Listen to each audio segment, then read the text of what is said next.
Salut à tous, on parle aujourd'hui avec Jean-Louis de l'après-Grand Prix du Brésil qui s'est déroulé à Interlagos. Pour commencer Jean-Louis, la course a été finalement très animée, surtout sur la fin. Est-ce qu'on doit ce spectacle assez grandiose, on va dire ça comme ça, grâce aux 2 safety cars et des vrais safety cars que l'on a eu en piste? Oui, alors la première remarque que je ferai, chère Géraldine, c'est que j'ai déjà vu des choses comme ça.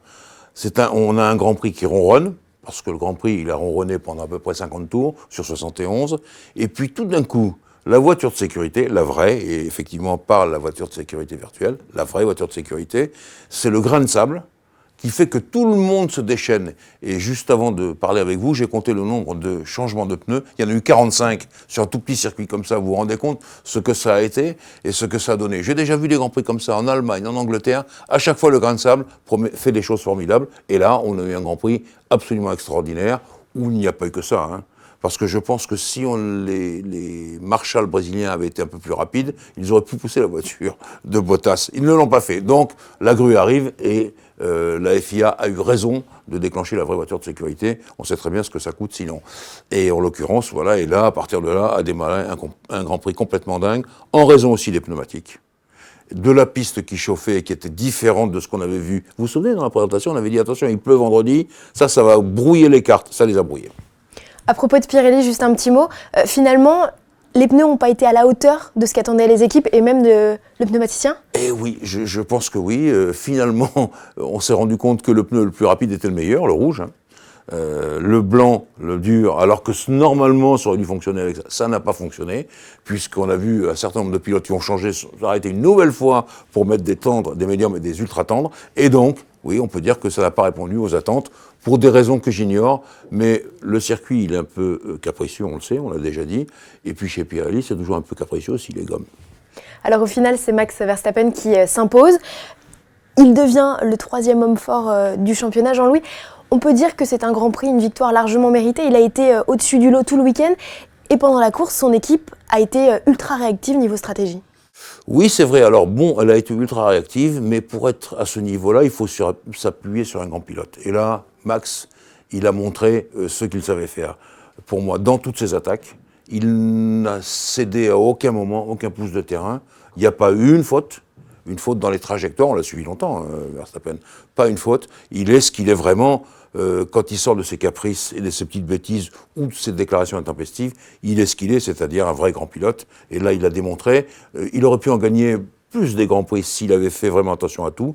Mais là, je vois là-dedans 2 choses. Je vois Max, bien entendu, on va en parler, et je vois l'équipe, vous l'avez dit, sur les ravitaillements. Mais dans l'équipe, je ne vois pas que ça. Je vois que le châssis Red Bull est toujours absolument canon. Et puis, quand même, on doit remarquer que nos amis de Honda ont fait un vrai bond en avant. Même s'ils ont une politique de changement de moteur, je crois que Verstappen, il en est à 5 moteurs, alors que Hamilton ou Vettel en sont à 3, la règle. Hein, okay. Je pense quand même qu'ils ont vraiment élaboré un vrai truc, et on voit en fin de saison le niveau de puissance où ils sont, et je pense que ça nous prévient beaucoup pour 2020 déjà. Mais enfin là, Honda, ils ont été exceptionnels.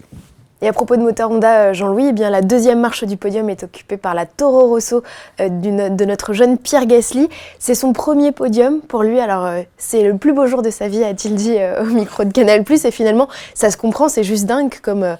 C'était vrai. Je pense que c'est son plus beau jour. Vous savez, on se souvient toujours de ces performances-là dans la carrière de pilote. Quand on a démarré en F1, et puis quand on fait une performance comme ça. Moi, j'étais content pour lui. Je sais que toute la famille Gasly pleurait de joie. Ça, c'était bien. Il n'a pas cédé, lui non plus. Il n'a pas cédé.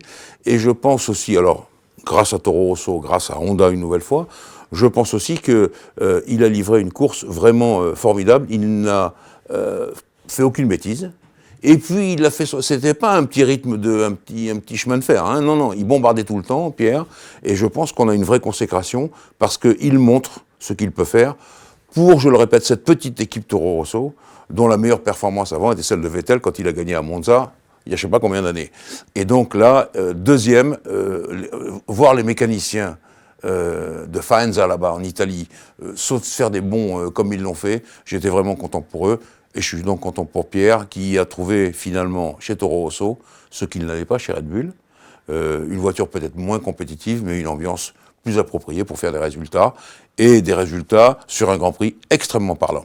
Certains détracteurs pourraient dire qu'effectivement, il est arrivé là parce que les meilleurs ont abandonné, que ce soit Vettel, que ce soit Leclerc, etc. Mais finalement, il est là, lui n'a pas fait d'erreur et donc finalement est au bon endroit. Alors, de toute façon, s'il n'avait pas eu l'erreur des Ferrari, à laquelle vous faites allusion, il était le meilleur de tous les autres. Il ne faut pas non plus négliger ça.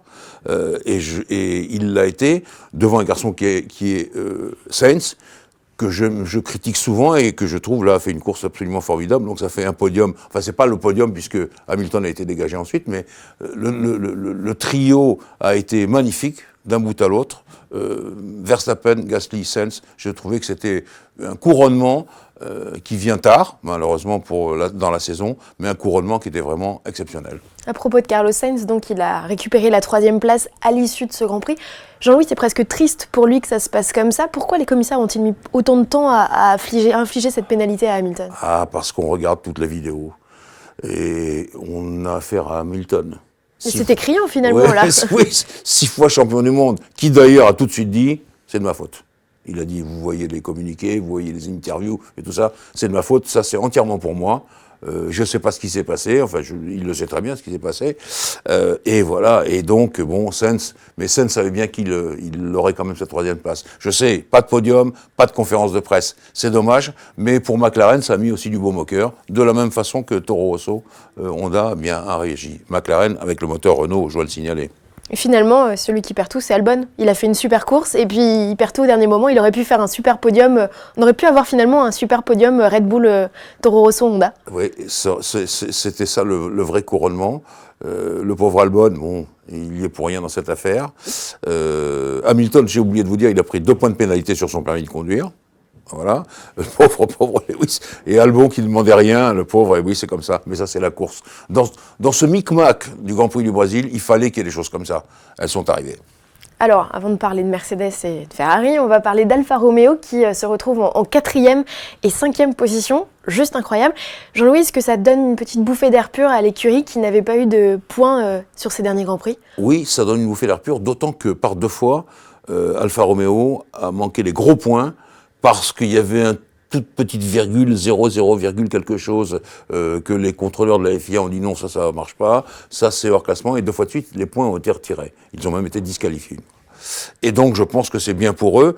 Et là aussi, je reviens à ce qu'on disait sur Gasly, même sans le problème des Ferrari, il était le meilleur devant les Alpha, et ça voilà, c'est le meilleur des autres. Et ça quand même, ça parle.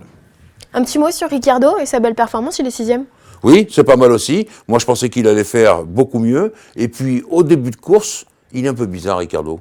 Il a des hauts et des bas. Non, mais c'est vrai. Et au début de course, je me suis dit, mais ça y est, il va encore faire un truc pas possible. Non, il a tenu. Il a été le vrai Ricciardo qu'on connaît et qui devrait être tout le temps comme ça, si sa Renault le lui permet. Alors parlons à présent des Mercedes qui n'ont pas eu un Grand Prix aussi formidable que prévu. Donc Hamilton termine 7e finalement, Valtteri Bottas abandonne sur problème mécanique. Jean-Louis, pour Hamilton, est-ce que les stratèges ne sont pas finalement à mettre en cause? Et pour Bottas, est-ce qu'on sait un peu plus ce qui s'est passé? Vous savez ce que dit James Wall, le stratège de Mercedes? On parle de nous quand ça marche pas du tout, sinon on parle jamais de nous. Ce qui est vrai, ce qui est rehaussé un peu par le dialogue Hamilton et son équipe, en l'occurrence James Allison d'ailleurs, souvent, il est très pointu sur les pneus, Hamilton. On l'a vu à Monaco, on l'a vu en Hongrie, on l'a vu dans d'autres endroits, et là, ça n'a pas fonctionné, effectivement, mais on en a parlé, vous et moi, au tout début de cet entretien, chez Pirelli, la production des pneus pour le Brésil n'était pas assez bonne, et ça fait quand même un paquet de temps qu'on n'a pas eu la gamme C1, C2, C3. Là, il y était. Peut-être qu'il y a ça aussi, une méconnaissance. Bref, pour Hamilton, ça n'a pas fonctionné. Il s'en est plaint ouvertement. Bon, voilà, c'est réglé. En plus, il perd 4 places, 5 secondes de pénalité. C'est pas beaucoup, hein, 5 secondes pour 4 places. Ça veut dire que c'était très serré. Il perd donc sa 3e place. Il écope de 2 points de pénalité. Mais je crois surtout que le vrai problème de Mercedes, là, c'est Bottas qui a montré que les moteurs étaient à bout de souffle. Et quand vous voyez que, par exemple, Verstappen a passé 5 moteurs Honda, on parlait, vous savez, de l'expérience de Honda qui consiste à perdre des places sur les grilles de départ, mais à avancer et à évoluer. Gasly, 7 moteurs. Hamilton est toujours à 3 moteurs. Vettel est toujours à 3 moteurs, et on voit que Bottas était à 3 moteurs, mais il a cassé. Donc pression d'huile d'ailleurs, donc pression d'huile, ça ne trompe personne. C'est le moteur qui a cassé net. Absolument pas lié au fait qu'il ait suivi pendant plusieurs tours une monoplace, ça peut-être non? Non, je pense à la fatigue, surtout. C'est lui qui a inscrit le meilleur temps en course, si je me souviens bien. Et donc là, il a donné, on est à 800 mètres d'altitude, les turbos tournent plus fort, et puis voilà, c'est le 3e moteur de l'année. Donc c'est compliqué pour les motoristes, et là, eh ben, ça n'a pas marché. Voilà. On est à un Grand Prix de l'arrivée. Hein. C'est plutôt pas mal. Le mot de la fin pour Ferrari, alors sans parler de Charles Leclerc ou de Sébastien Vettel est responsable de l'accrochage, Jean-Louis, est-ce que finalement l'écurie aurait pas dû donner une consigne de course un peu plus tôt pour permettre à l'un ou l'autre de s'imposer et de ne pas avoir ce qu'il y a eu aujourd'hui, une bataille d'ego un peu? Je vais vous répondre ce que Jean-Todt m'avait répondu une fois quand il était le grand patron de la Scuderia qui a tellement bien marché. On fait blanc. On se fait casser la figure, on fait noir, on se fait casser la figure. Là, vous demandez des consignes. Alors d'habitude, on dit non, les consignes, ça suffit. Je dis pas des consignes forcément, mais est-ce qu'ils n'auraient pas dû insister? Alors, je vais vous raconter mon arrivée ce matin. Dans votre service, Géraldine, tout le monde me dit « Ah, c'est de la faute de Vettel ». Bon, alors je les laisse. Je pense que Vettel n'a pas très bien jugé la situation. Charles n'est pas tout blanc non plus, mais enfin bon. Ce qu'il y a, c'est que ce que dit Mattia Binotto, c'est un peu vrai, c'est une pichenette. C'est rien du tout, le Jacques. Hein. Il y a des fois, ils prennent des coups, vous entendez un boom formidable, il ne se passe rien. Là, c'est juste un clac, et là, les 2 voitures sont par terre. Donc ça, c'est comme ça. Les voitures, comment dire à Vettel et à Leclerc, dans tout ce truc, ce maelstrom de fin de Grand Prix, non, il doit passer, il ne doit pas passer, il doit rester derrière tout, c'était compliqué. Sauf que Leclerc perd sa 3e place au championnat. Ah ben ça, c'est sûr. Mais attendez, il l'avait déjà perdu, là où il était, Leclerc. Attention, il a réduit l'écart. D'abord, c'est 17 points, puis ensuite, c'est 15 points. Et on sait que Max était à 14 points. Donc, c'était fichu. Mais là, il a vraiment perdu. Je pense qu'à Abu Dhabi, il va falloir qu'il gagne et que Verstappen ne marque pas de points. Voilà, on en sera là. Mais ça, c'est une autre histoire.